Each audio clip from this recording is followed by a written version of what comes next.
ప్రధానమంత్రి నరేంద్ర మోదీ గారు ఆంధ్రప్రదేశ్కి ఇచ్చింది ఒక గాడిద గుడ్డు. వాగ్దానాలు చూస్తే 2014లో ఎలక్షన్కు ముందు స్మార్ట్ సిటీలు 100 కడతాను. ఒక్క సిటీ అయినా ఆంధ్రప్రదేశ్లో కట్టారా, తెలంగాణలో కట్టారా? లేదు. ప్రతి ఒక్కరికి 15 లక్షలు ఇస్తాను. ఒక్క రూపాయి అయినా ఒక్క తెలుగోడికైనా ఇచ్చారా? లేదు. 3 ప్రత్యేక హోదా ఇస్తాను. 10 సంవత్సరాలు అయిన తర్వాత ప్రత్యేక హోదా ఇచ్చారా? లేదు. 4 పోలవరం కడతాము, కంప్లీట్ చేస్తామన్నారు. కంప్లీట్ చేశారా? లేదు. 5 అమరావతిని క్యాపిటల్గా కట్టి చూపిస్తాం అన్నారు. చంద్రబాబు నాయుడు, పవన్ కళ్యాణ్ ఆయన పాట పాడారు. అమరావతి 10 సంవత్సరాలై 11వ సంవత్సరం ఇప్పటికైనా క్యాపిటల్ కట్టారా? ఒక ఆయన 3 క్యాపిటల్ అని డ్రామా ఆడాడు. చంద్రబాబు నాయుడు, మోదీ, పవన్ కళ్యాణ్ అమరావతి క్యాపిటల్ అని డ్రామా ఆడారు. 6 స్టీల్ ప్లాంట్కి 1,00,000 కోట్లు నిధులు ఇస్తామన్నారు. ఇచ్చారా? లేదు. 7 2 కోట్ల ఉద్యోగాలు, 20 లక్షల ఉద్యోగాలు ఆంధ్రప్రదేశ్, తెలంగాణకి ఇస్తానన్నారు సంవత్సరానికి అంచనాగా. అంటే 2 కోట్లు 10 సంవత్సరాల్లో 200 ఉద్యోగాలను ఇచ్చారా? లేదు. 8 మన డబ్బు ఈ 10 సంవత్సరాల్లో 5 లక్షల కోట్లు ఆంధ్రప్రదేశ్ నుండి, 5 లక్షల కోట్లు తెలంగాణ నుండి పన్ను రూపంగా 10 లక్షల కోట్లు దోచుకొని మనకు వాళ్ళు తిరిగిచ్చింది ఎంత? 2 లక్షల కోట్లు. మిగిలిన 8 లక్షల కోట్లు ఎక్కడికి వెళ్ళాయి? గుజరాత్ నిర్మాణానికి వెళ్ళాయి. 9 క్యాబినెట్ పొజిషన్లు, దాదాపు 10 పొజిషన్లు ఇస్తానన్నారు. ఈరోజు పనికిమాల 2 పొజిషన్లు ఇచ్చారు. పడిపోతున్న ఎయిర్లైన్స్. ఇలాగ చెప్పుకుంటూ పోవాలంటే 100 వాగ్దానాలు చేశారు బీజేపీ. 2014 మేనిఫెస్టో చూడండి. అమెరికన్ డాలరు రూపాయితో ఈక్వల్ చేస్తామన్నారు. ఆయన ప్రధానమంత్రి అయినప్పుడు $1 56 రూపాయలు. ఇప్పుడు డాలరు 86 రూపాయలు. అంటే 33% పడిపోయింది. 10 ప్రపంచ దేశాలన్నీ అమెరికా వీసాకి క్యూ కడతారన్నారు, మన ఇండియా వీసాకి. ఒక్కడు రాట్లేదు సరికదా. ఉన్న కంపెనీలన్నీ ఇండోనేషియా, చైనా, ఇతర దేశాలకు వెళ్ళిపోతున్నాయి. 14 ప్రధానమంత్రులు చేసిన అప్పు సంవత్సరానికి 1,00,000 కోట్లు. నరేంద్ర మోదీ గారు చేసిన అప్పు నెలకి 1,00,000 కోట్లు. 12 ఆంధ్రప్రదేశ్ అప్పు 10 లక్షల కోట్లు దాటింది. తెలంగాణ అప్పు 10 లక్షల కోట్లు దాటింది. 2 రాష్ట్రాలు వడ్డీ కట్టలేని పరిస్థితి. 13 2014లో వచ్చినప్పుడు మట్టి ఓదత్తులు పట్టుకొని పునాదులు తవ్వారు. 2025లో వచ్చినప్పుడు పవన్ కళ్యాణ్కి చాక్లెట్ ఇచ్చి వెళ్ళిపోయారు. ఇంకెన్ని చెప్పాలి? కానీ వీళ్ళేమంటారు? ఆ లోకేష్ కుర్రాడు, అనుభవం లేని కుర్రాడు అంటాడు, మన ప్రధానమంత్రి ఒక 100 మిసైల్తో సమానం పాకిస్తాన్కి. ప్రధానమంత్రి అట 100 మిసైల్స్తో సమానం అట పాకిస్తాన్కి. పాకిస్తాను, చైనా, నేపాల్ మన దేశంతో ఆడుకుంటున్నాయి. చైనా ఏమో మొత్తం బోర్డర్ అంతా ఆక్యుపై చేసేసింది.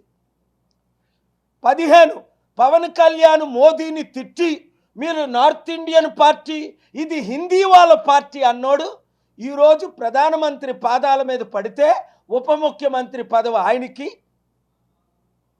అన్నయ్యకేమో ఒక రత్న ఏదో ప్రసాదమో, ఇంకొక అన్నయ్యకేమో ఇక్కడ ఎమ్మెల్సీ సీటు. 16 చంద్రబాబు నాయుడు ఏమన్నాడు?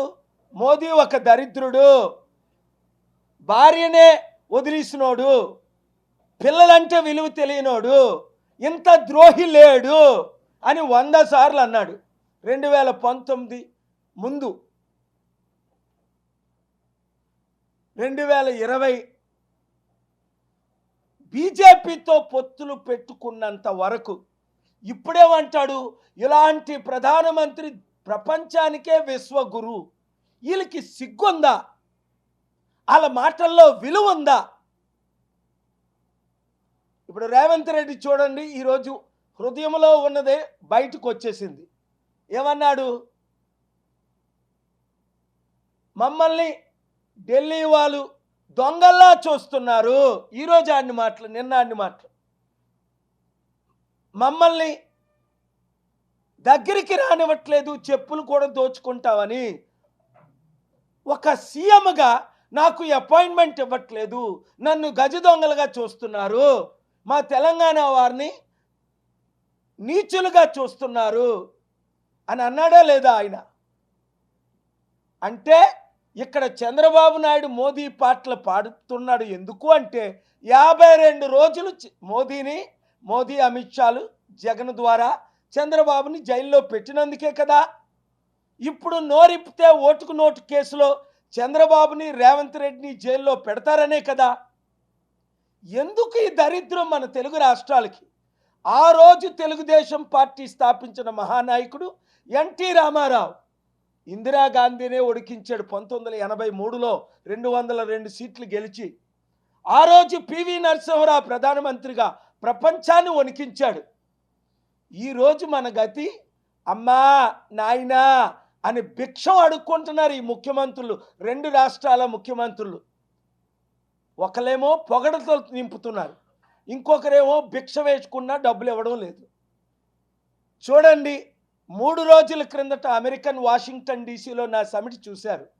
ఎవరు అటెండ్ అయ్యారు? 10లో పెద్ద మందిలో 9 మంది వచ్చారు. ఆ ఫోటోలు చూడండి.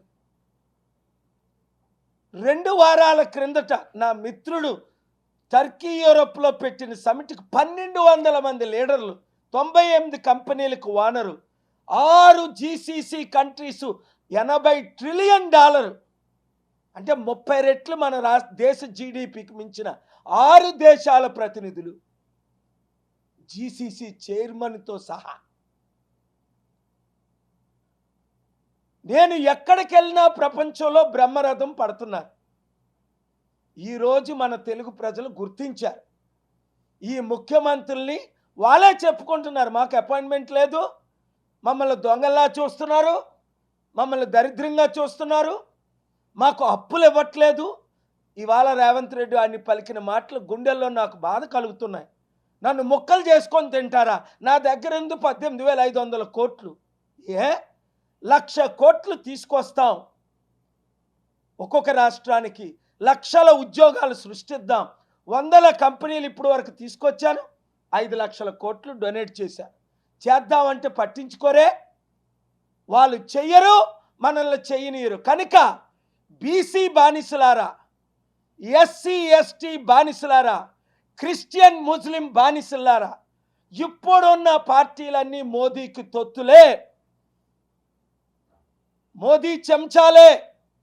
మోదీని ఢీకొనాలంటే ఒక నాయకుడు కేఏ పాల్ మోదీని ఢీకొని స్టీల్ ప్లాంట్ అమ్మకాన్ని ఆపలేదా? మోదీని ఢీకొని ప్రత్యేక హోదాకి హైకోర్టు నుంచి ఆర్డర్ తేలేదా? మోదీని ఢీకొని ప్రపంచమంతా సమిట్లు పెట్టి మన సత్తా నవంబర్ 23 లాస్ట్ ఇయర్ లాస్ ఏంజలస్లో చూపించలేదా? ఇప్పటికైనా మనోనేత్రాలు తెరవండి. 7569441275 గ్రూపులు పెట్టండి. తణుకైతే తణుకు, గుంటూరు అయితే గుంటూరు, కరీంనగర్ అయితే కరీంనగర్ గ్రూపు స్టార్ట్ చేసి 100,000 మందిని చేర్చండి. ఎందుకంటే ఇప్పుడున్న పార్టీలందరినీ, అన్ని పార్టీల్ని ప్రజలు తిరస్కరిస్తున్నారు.